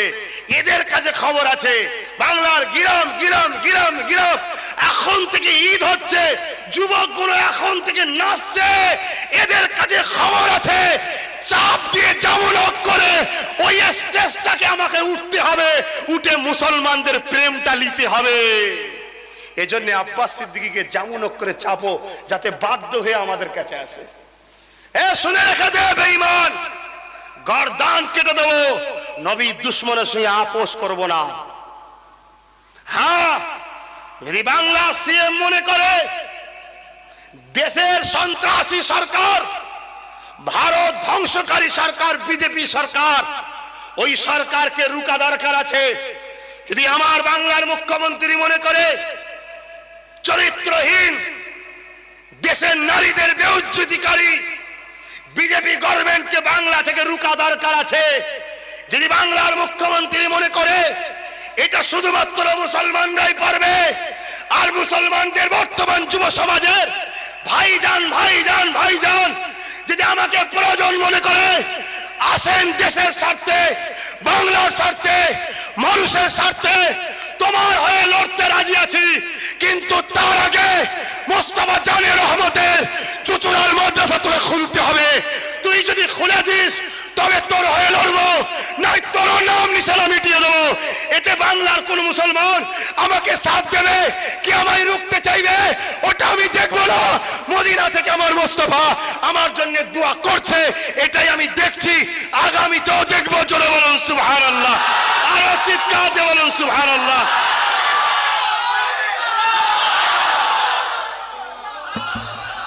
তুমি যদি চাও আসো, কি সন্ত্রাসকে দমন করার জন্য জোট হওয়া দরকার আছে, কিন্তু তুমি তো কোনসা ছোট নয়। ও বলছে কাটবো, তুমিও তো কাটা বাদ দিওনি, তুমি সুধরে যাও।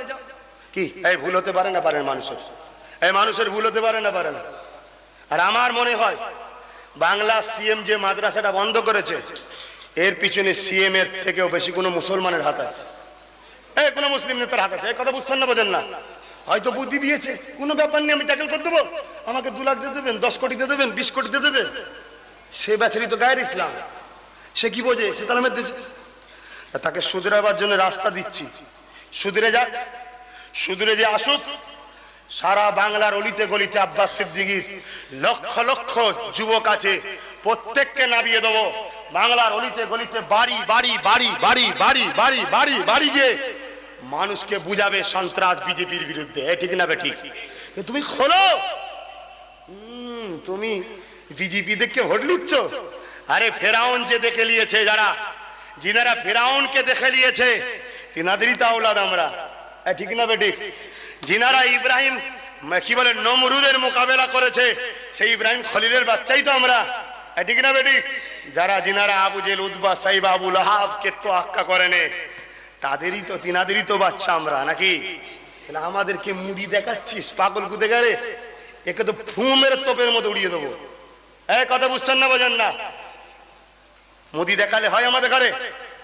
আমরা কোনো মানুষকে ভয় করি নাকি? ভয় করেন? ইমান কাকে বলে? ইমান কাকে বলে? ধরুন না, আপনাকে জমিনে কেউ শুইয়ে দিয়ে আপনার গলায় ছুরি ধরেছে, আপনার যদি মনের মধ্যে 1 সেকেন্ড হয় যে এ আমাকে মারার মালিক, এ মেরে দিতে পারে, আপনার ইমান আছে? ওইখানেও ভাবতে হবে আমার আল্লাহ চাইলে বাঁচাতে পারে। জোরে বলুন সুবহান। আহা রে, আমার মুসা কালিমুল্লাহ হুজুর কি বলেছিল? মুদি যখন তাড়াতে চাইছে, ফেরাউনও তো তাড়াতে চেয়েছিল। কি সৈন্য নিয়ে, লোক নিয়ে মুসা নবীর পিছনে, তেনার অনুসারীদের পিছনে ছুটেছিল। ছুটার পরে এমন একটা জায়গায় এসে গেছে, মুসা নবী হুজুর দেখছে সামনে নদী, বিশাল নদী, তুফান চলছে, বিশাল ঢেউ, আর পিছন দিকে ঘুরে দেখে হাজার হাজার তরোয়াল নিয়ে ফেরাউন সৈন্য নিয়ে আসছে। মুসা হুজুরের সাথীরা তারা বলছেন, হুজুর আজ আমাদের সামনেও মৃত্যু, পিছনেও মৃত্যু। আহা, ইমান কাকে বলে? হে যুবক মুসলমান, তোমার অস্তিত্ব তুমি মিটাচ্ছ, তুমি নিজেকে চিনতে শেখো। আল্লাহর কসম, এ বাংলার তোমার কদম সবাই চুমে, তোমার কদমে সবাই হাত দেবে, তোমাকে সবাই স্যালুট করবে। তুমি নিজেকে আগে চিনতে শেখো। আজ আমার মুসা আলাইহিস সালাম কি বলেছিলেন যখন তার সাথীরা বলেছিল আজ আমাদের সামনেও মৃত্যু, পিছনেও মৃত্যু? মুসা আলাইহিস সালাম বলেছিলেন কখনো নয়, কারণ আল্লাহর ওয়াদা মিথ্যা হয়। ওয়াদাল্লাহি হাক্কান, আল্লাহর ওয়াদা সত্য, কখনো নয়। আমার আল্লাহ ওয়াদা করেছে যে আমার হবে, আমি আল্লাহ তাদের হব। জোরে বলুন সুবহান। অতএব কোনো না কোনো সাহারা বেরিয়ে যাবে। মুসা নবী পরক্ষণেই আওয়াজ এসে গেল, এ আমার পেয়ারা নবী মুসা, আপনি আপনার লাঠিটাকে একবার ঠেকান। যখনই ঠেকালো, বিশাল রাস্তা, দুদিকের পানি দাঁড়িয়ে গেল। বললেন না সুবহানাল্লাহ?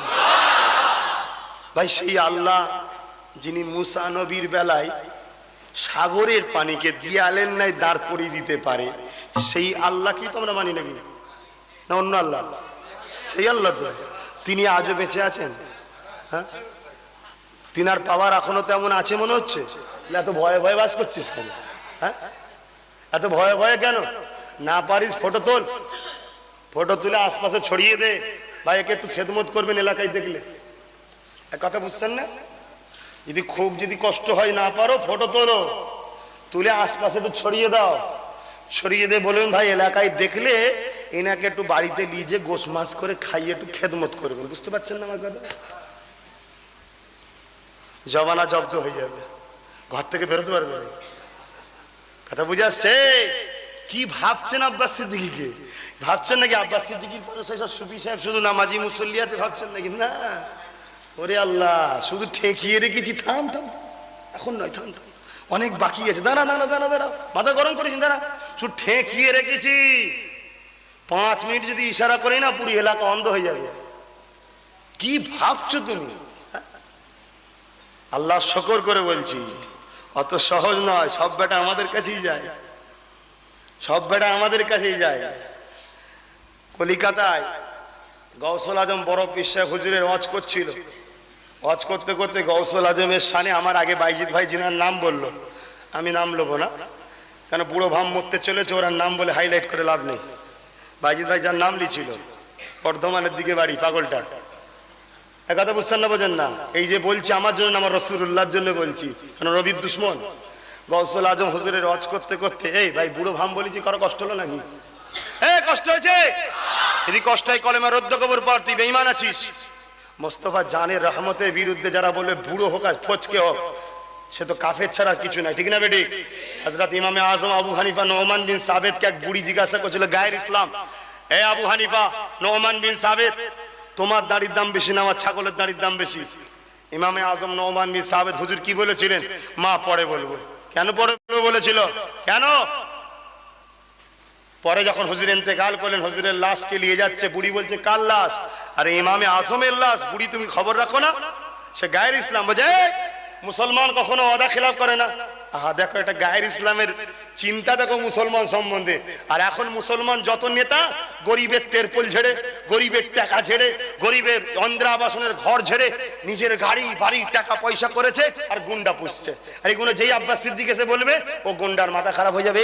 আব্বাস সিদ্দিকি যা বলছে আমার খাওয়া হবে না, অমনি বলে ও ঢুকতে হবে না, তোকে দুনিয়া থেকে তুলে দিয়ে তারপর ঢুকবো, অসুবিধে কিসের আছে? তুই ঢুকতে দিবি নি তো? আল্লাহ ওকে সরিয়ে দাও, তুই সরে যাবি, তারপরে আসবো, অসুবিধা আছে? না কবর থেকে উঠে জ্বালাবি? ওখানে তোকে যা পিড়ি পেতে আসতে পারবি ওখান থেকে? কথা খারাপ লাগছে নাকি আমার? মনে হচ্ছে সবার পছন্দ হচ্ছে না, কষ্ট হচ্ছে। আপনারা হারাম খান নাকি? তাহলে হারাম করবে কেন সাপোর্ট করবেন? আজকে গরিব, গত 2 দিন আগে না গতকালকেই, হ্যাঁ গতকালকেই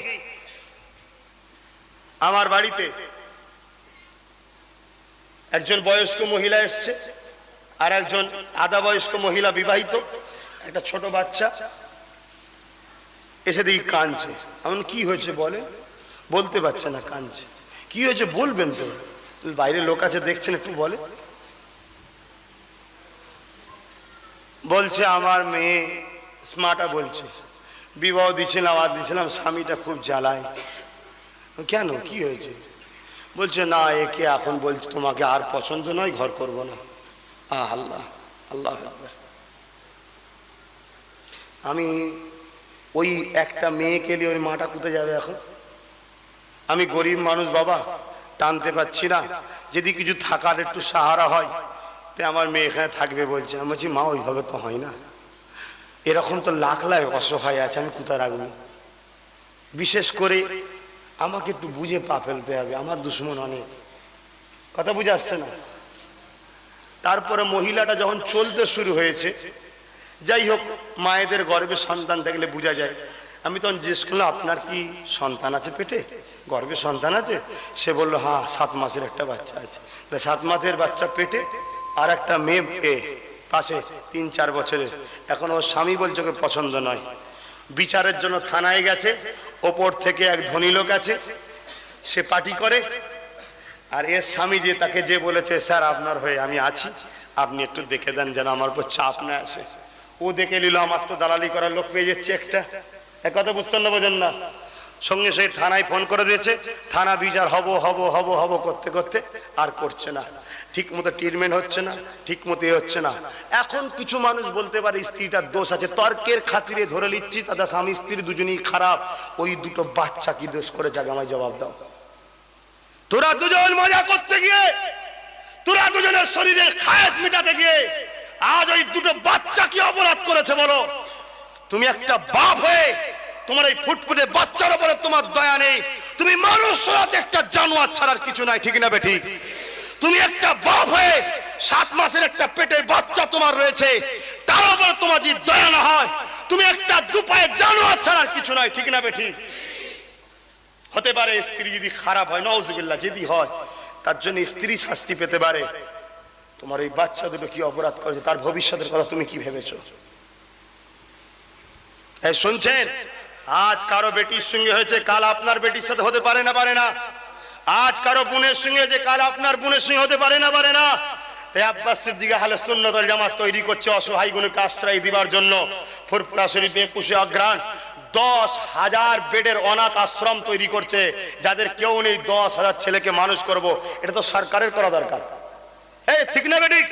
সরকার তুমি করলে না, আমি করছি, আমার জনপ্রিয় হচ্ছে, তোমার বুক ফাটছে, আমি কি করতে পারি? তাহলে তোমার বুকে লাথি মেরে ফাটিয়ে দেওয়া দরকার আছে। ঠিক না বেঠিক? হ্যাঁ, ভুল বলছি? আফসোস ভাই, আমার ওই বোনটাকে দেখে আমার বড় বুকে ব্যথা হয়েছে ভাই। আমি নাম অ্যাড্রেস লিয়েছি, আমি চেষ্টা করছি একবার বুঝাবা, যদি না বোঝে আমি ওর বিরুদ্ধে হাইকোর্টে মামলা করব। করা দরকার আছে না নাই? আমার সাথে এই বোনটার রক্তের সম্পর্ক না হতে পারে, ওর সাথে আমার আরো দুটো সম্পর্ক আছে। একটা হলো মোস্তফা জানের রহমতের উম্মাতি, আর একটা হলো ও মানুষ, আমিও মানুষ। কি ঠিক না বেঠিক? এগুলো করলে যদি আমি কোনো পার্টির নেতার বিরুদ্ধে চলে যাই, তাহলে কি আমি বিরোধী হয়ে গেলাম? আমি করা বন্ধ করে দেবো? তো ভাইয়েরা আমার, তো যাই হোক, সংক্ষেপ করি নাকি গো? না না, অনেক দূর যেতে হবে আমাকে অনেক দূর যেতে হবে। তো আগামী 10ই কার্তিক কোথায় জানো? সবাই বলুন। বল্লভপুর মাদ্রাসা জলসা। যে দেখবেন মাদ্রাসা দাঁড়িয়ে আছে, তৈরি করেছি, চাকলা বল্লভপুর যাবেন সবাই। মধ্যরাত পর্যন্ত জলসা, তারপরে তাবারুকের ব্যবস্থাও থাকে। যাবেন, আসরের দুপুর 2টো থেকে শুরু হয়, উলামা হযরতরা থাকেন। যে দেখবেন আব্বাস সিদ্দিকী কি করছে, ওই মাদ্রাসায় জনগণের টাকা যদি থাকে 20%, 80% আমার গাঁটের টাকা আছে। ফুরফুরা শরীফে 100 বিঘে জায়গা কিনেছি, আপনারা দেখছেন। আগামী 21 অগ্রহায়ণ 100 বিঘে জায়গার উপরে নলেজ সিটি করছি। কি করছি ওটা? আমার ছেলের জন্য করছি, আমার মেয়ের জন্য করছি, বলুন না করছি। এই আপনাদের বাচ্চাগুলোর জন্য করছি। এরা হাফেজ হবে, ডাক্তার হবে, হাফেজ হবে, জজ হবে, হাফেজ হবে, উকিল হবে, হাফেজ হবে, পুলিশ হবে, হাফেজ হবে, আইপিএস অফিসারও হবে। কি হতে পারে না, পারে না? হাফেজ হয়েই বন্ধ হয়ে গেল রে। কেন রে বাবা? তুই যদি কোরআন মুখস্থ করতে পারিস, আল্লাহ তোর এত ব্রেন দেয়, তুই তো দুনিয়ার সব থেকে বড় পণ্ডিত হতে পারবি। ঠিক না বেঠিক? কিন্তু ওর পয়সা নেই, গরিবের বাচ্চা তো। আমি আব্বাস সিদ্দিকী ওই ভাইগুলোকে ভাবছি ডাক্তার করব, উকিল করব, জজ করব, পুলিশ করব। আগামী দিন গরিব অসহায়দের হয়ে তারা লড়াই করবে। ভুল করছি আমি? আর এগুলো যখনই করছি, দুর্নীতির নেতারা, সবাই নয়, দুর্নীতির নেতা যারা, সন্ত্রাসী নেতা যারা, দেশদ্রোহী নেতা যারা, গরিবদের রক্ত চুষে খাওয়া নেতা নেত্রী যারা, তারা তখন দেখছে আব্বাস সিদ্দিকী যা করছে, আমাদের তো 2 নম্বরই বন্ধ হবে। তখন তারা বিভিন্ন অ্যাঙ্গেলে, কখন আমাকে বলছে বিজেপির বিরুদ্ধে দালালি করছে, কখন বলছে টিএমসির দালালি করছে, কখন বলছে সিপিএম এর দালালি করছে, কোন জায়গায় বলছে কংগ্রেসের দালালি করছে। এইভাবে জনগণের কাছ থেকে আমাকে সরাতে চাইছে। তাহলে আমি আজকে রাত জাগা মেহনতের টাকাগুলো নিয়ে যে জমি কিনে বিভিন্ন জায়গায় মাদ্রাসা করে তোমাদের বাচ্চাদের ভবিষ্যৎ তৈরি করতে চাইছি। সর্বপ্রথম যেটা তৈরি করব এই জায়গাতে মাতৃ সদন, অর্থাৎ মায়েদের ইজ্জত বাঁচাবার জন্য। কেউ ভাবে, এই যারা আব্বাস সিদ্দিকী আসাতে অসুবিধা হয় তারা ভাবে এরম দাদা, সেখানে মায়েদের ইজ্জত বাঁচাবার জন্য মাতৃ সদন করব। অর্থাৎ মহিলা দিয়ে মহিলাদের ডেলিভারি। আজকে পুরুষ ডাক্তার ডেলিভারি করে আপনার বইয়ের, আপনার বেটার বইয়ের, আপনার মেয়ের, আপনার স্ত্রীর, আপনার বোনের। পুরুষ ডাক্তার, পয়সা কম, কি করা যাবে, গরিব মানুষ, মাথা হ্যাট করে মেনে নিতে হয়। আমি আব্বাস সিদ্দিকী মায়ের ইজ্জত বাঁচাবার জন্য করছি। তা আমার মায়ের ইজ্জত বাঁচাবার জন্য শুধু করছি? হ্যাঁ, আমার পয়সা নেই, আমি কলকাতা থেকে 2 লাখ টাকা খরচ করে স্পেশাল ডাক্তার নিয়ে আমার মায়ের ইজ্জত বাঁচাতে পারবো না, আমার বোনের ইজ্জত বাঁচাতে পারবো না? আমি করছি কেন? বাংলা মায়ের ইজ্জত বাঁচাবার জন্য। আজ যখন যুবক ছেলেদের মাথায় ঢুকছে ভাইজান যেটা করছে ঠিক, মুরব্বী বাপেদের মাথায় যখন ঢুকছে বাবাজি যেটা করছে ঠিক, যখন আপনারা আমাকে দোয়া করছেন, সাথ দিচ্ছেন, এ সন্ত্রাসগুলোর মাথা খারাপ হয়ে যাচ্ছে। সব ওই দিকে, সব ওই দিকে। আমরা এত কিছু করছি, আমাদের দিকে কই? এ কথা বুঝছেন না, বোঝেন না? তৃতীয়খানে করবো হচ্ছে অনাথ আশ্রম, যেটা বললাম 10,000 ছেলে যেন মানুষ করতে পারি, পুষতে পারি। 10,000 ছেলের অভিভাবক হব, গার্জেন হব। আরে কত সুন্দর লাগবে 10,000 ছেলে কিয়ামতের দিন আমার হাত ধরে আল্লাহর জান্নাতে নিয়ে যাবে। এটাই আমার বিশ্বাস, এটাই আমার ভরসা। রাসূল বলেছে এতিমরা শাফাআত করার হক পাবে। আজ এতিমদের ঘরে কেউ দেখে না, এতিমদের খাবারের প্লেট সবাই ছিঁড়ে নিচ্ছে, এতিমদের জায়গা জমি দখল করে নিচ্ছে। হে আমার ভাইয়েরা, আজ তুই বেঁচে আছিস, তোর বাচ্চা এতিম নয়। কাল তুই মরে গেলে তোর বাচ্চার সঙ্গে খারাপ ব্যবহার করবে না, তুই ভাবছিস কেন? তাই আব্বাস সিদ্দিকী তোর বাচ্চাদেরকে বাঁচাবার জন্য চেষ্টা করছে। সেই জায়গায় তোমাদের উচিত আমার সাথ দেওয়া। আজ তোমার এলাকায় এসে তোমার পীরের বাচ্চা অপমান হয়ে যায়, এই এলাকার প্রত্যেকটা মানুষকে কিয়ামতের দিন মোস্তফা জানে রহমতের কাছে জবাব দিতে হবে। ঠিক না বে ঠিক? তার জন্য তৈরি হও। আগামী 26শে কার্তিক আমি আসছি পাশের পঞ্চলে। কি আসবো না বাদ দেবো? জোরে বলুন, আসবো না বাদ দেবো? আমি তো আসবো, আপনারা কারা কারা আসবেন হাত তুলে দেখান। ঠিক না বে ঠিক? আসেন। আপনারা আসাতে কেউ যদি মনে করে আপনাদের ঘরে মারবে, শোনো ভাইরা আমার, দাঁড়ান। আপনারা এলে কেউ যদি মনে করে আপনাদের ঠ্যাং ভেঙে দেবো, আপনারা কি করবেন? আপনারা ঠ্যাং আরো বাড়িয়ে দেবেন। ভাই ভান, এক কথা বুঝছেন না, বোঝেন না? কিন্তু আমরা আমার খোদাকে বলবো, খোদা তোমার হয়ে লড়তে গিয়ে, তোমার হাবিবের হয়ে লড়তে গিয়ে আমাদের ঠ্যাং ভেঙেছিল। খোদা আজ তোমার জান্নাতে আমাদের ঘরে দিও, জাহান্নামে ঠ্যাংটা আমাদের ভেঙুনি, দুনিয়ায় যে ভেঙেছিল তারটা তুমি ভাঙো এবারে। এক কথা বুঝছেন না, বোঝেন না? আমরা দুনিয়ার কোনো পাওয়ারের কাছে মাথা নত করি না, আমরা আমার আল্লাহর কাছে মাথা নত করি। তো ভাইয়েরা আমার, কথাই কথা বেড়ে যাবে। আগামী 21শে অঘ্রাণ কবে? সবাই মুখে একবার বলেন। আপনারা আসছেন তো? সকাল কখন? সকাল 10টায়। ওখানে লেখা আছে 11টা, কিন্তু সকাল 10টায় আসবেন। আরো পারেন আগে চলে আসবেন, কেন শীতের সময় 2টো 2:30টায় ছেড়ে দেবো, সকাল সকাল ঘরে চলে আসবেন। কথা বুঝছেন না? সকাল 10টার মধ্যে পৌঁছে যাবেন। কেন? অনেক বাইরে বাইরের থেকে অনেক মানুষ তারা সিলসিলাকে ভালোবাসে। আসাম আছে, ত্রিপুরা আছে, না নাই দাদা হুজুরের, তারাও বড় বড় সব উলামারা আসবেন। অনেক বড় বড় প্রফেসর শিক্ষিত মানুষ আসবেন। ভাই আমি কোনো রাজনীতির দলের লোককে রাখবো এই দিন? আপনারা কি বলছেন? তাহলে আমি রাখি না বলে আমাকে যদি কেউ মনে করে তুমি আমাদের বিরোধী, আমার কিছু করার আছে ভাই? হ্যাঁ, আমি তো আবার বলছি, তোমার যদি মনে হয় সন্ত্রাস বিজেপিকে রুকার জন্য, বাংলাকে বাঁচাবার জন্য, মুসলমান শুধু বলবেন না, মুসলমান যে হবে তাকে বাঁচাবার চিন্তা তোমায় করতে হবে না, বাঁচাবার জন্য আমার আল্লাহ আছে। জোরে বলুন সুবহান। যে মুসলিম সুরাতে মুনাফিক এবং গায়ের ইসলাম, তাদেরকে বাঁচাবার জন্য যদি মনে করো বাংলাকে আকাশ ঠিক করে রাখতে হবে, বলো না কি করতে হবে বলো, আমরা দেখিয়ে দেবো। করতে পারিনি কে বলেছে? কিন্তু তার জন্যে তুমি আমার নবীর মাদ্রাসায় ছুরি চালাচ্ছ, ওটা তো হবে না। কি গো আব্বারা, ভুল বলছি নাকি? হুঁশ করে রাখো। তো ভাইয়ের আমার, তাহলে আগামী 21শে অঘ্রাণ সকাল 10টাতে আপনারা ইনশাল্লাহ পৌঁছাবেন। বিকাল 2:30-3টে পর্যন্ত হবে প্রোগ্রাম। গাড়ি ওইভাবে ভাড়া করে যাবেন, সেইভাবে ভাড়া করে গিয়ে আমাদের ওখানেও ওই জায়গাটা নিয়েও বিরোধী করছে। কথা বুঝছেন না, বোঝেন না? যে আমাদেরকে বলেনি, আমাদেরকে বলেনি, আমরা করতে দেবো না। এই তোর বাপের জায়গা নাকি করতে দিবি নি? হ্যাঁ, কথা বুঝছেন না, বোঝেন না? একটা গুটা ফিরে যাবি নি। ভালো ভালো থাকতে দে, ঘুমোচ্ছি ঘুমোতে দে, জাগাবি নি। আমি আল্লাহর ওলি নয়, কিন্তু ওলিদের গোলাম। ওলিদের পাওয়ার তোর বেশি, ওলিমের গোলামের পাওয়ার জানিস? হুজুর পীর কেবলার কাছে বসে আছে, আকাশে বিরাট মেঘলা, 3 দিনই সালসা। বলছে ভাই দোয়া করো না, পানি এসছে। দাদু জান এক হাঁকার মেঝে, তুমি মস্তান হয়ে কি করছো এতদিন ধরে ফোর পড়ে, তুমি বলতে পারো নি? ফাঁকা যে বলছো আল্লাহ পানি বন্ধ কর দাও, পানি বন্ধ কর দাও, লোকের অসুবিধা হবে। ফুরফুরা শরীফের চতুর্দিকে তুফান ঝড় পানি হয়েছে, ফুরফুরায় পানি হয়নি। জোরে বলুন সুবহানাল্লাহ। তাহলে অলিদের পাওয়ার তো অনেক বেশি রে বাবা। অলিদের গোলামের পাওয়ার দেখছো তো? আমি অলি নাই ভাই, অলির গোলাম।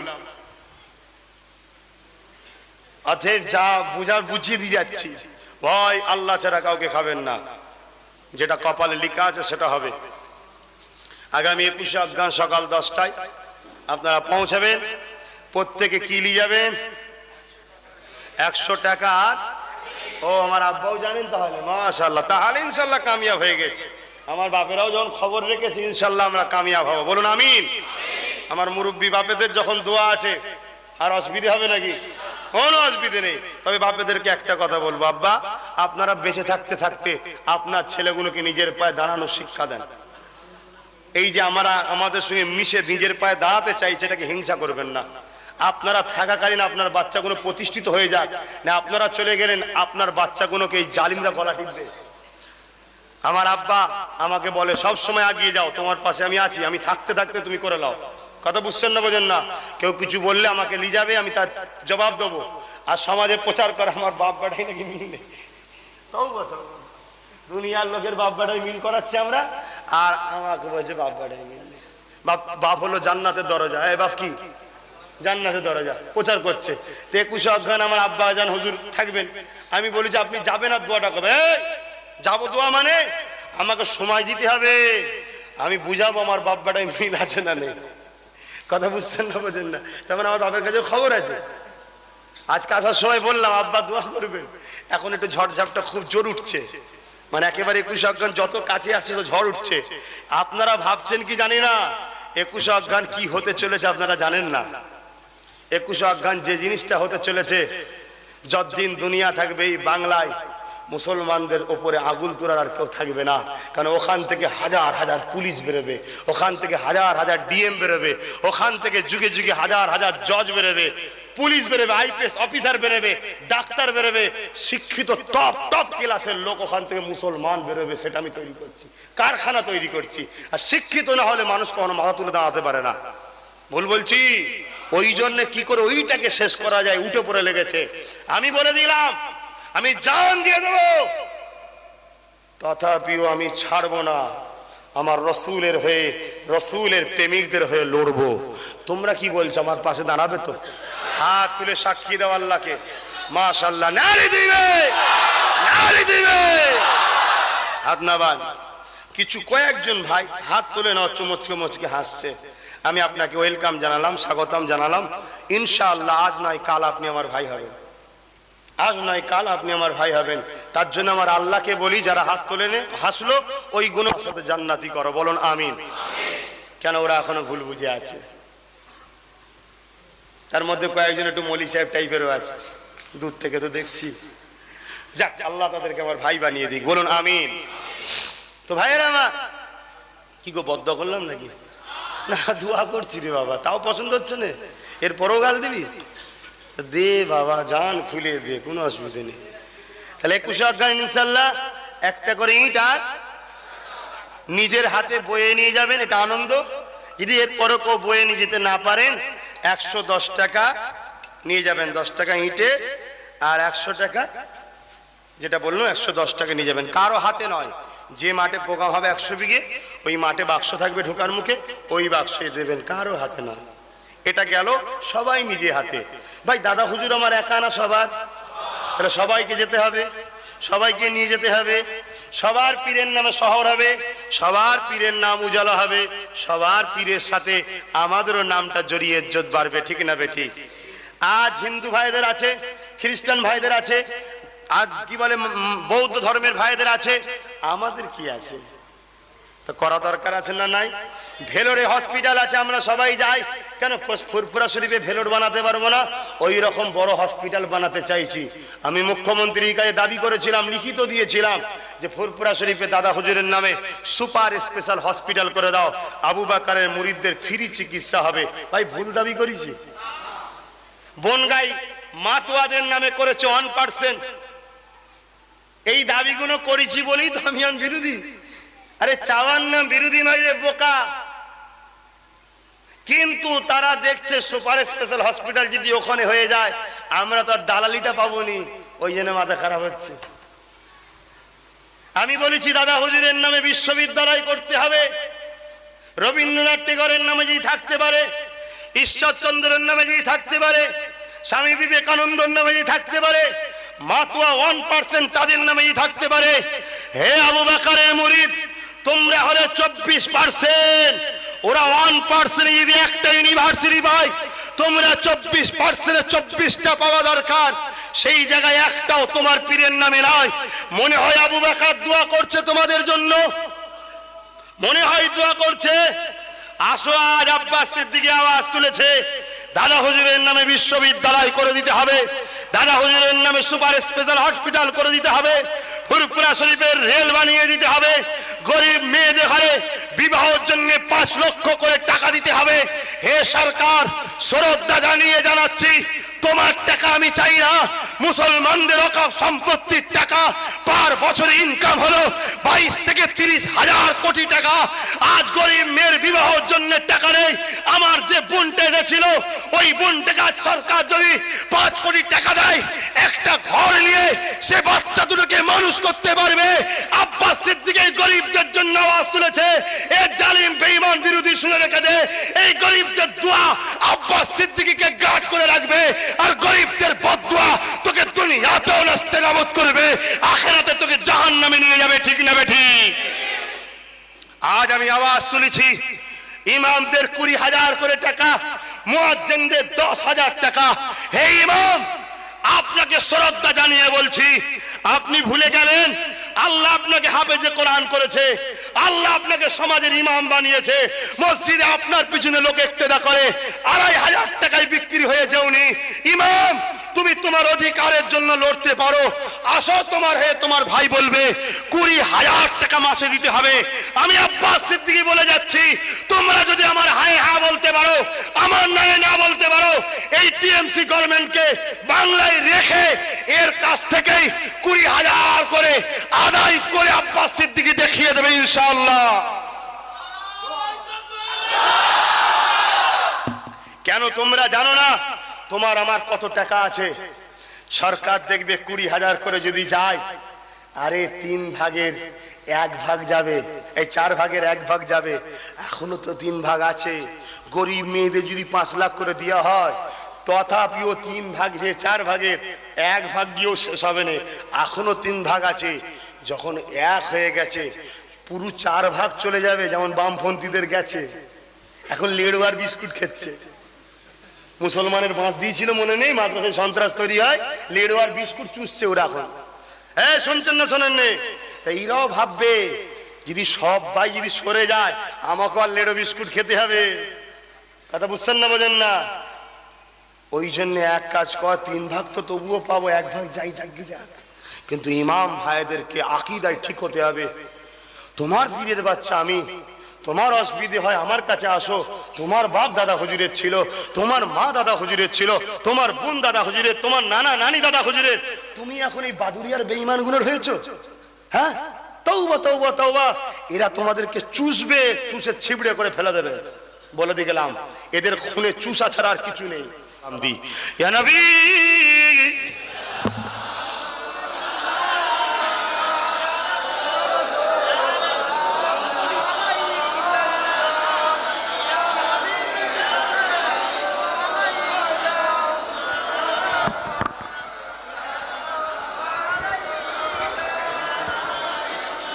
তোলো তোলো তোলো। তালাল বদরু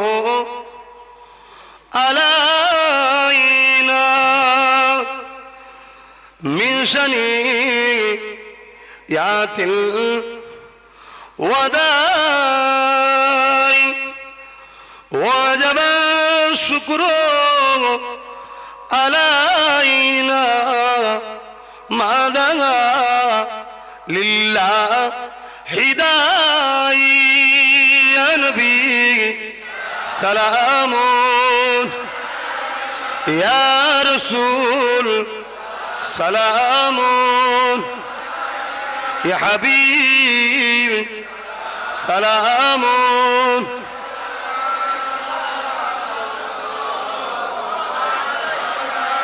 পড়িল আল্লাহ আর বাণী পোহালো দুঃখে রজনী হইল জগৎ অনুরা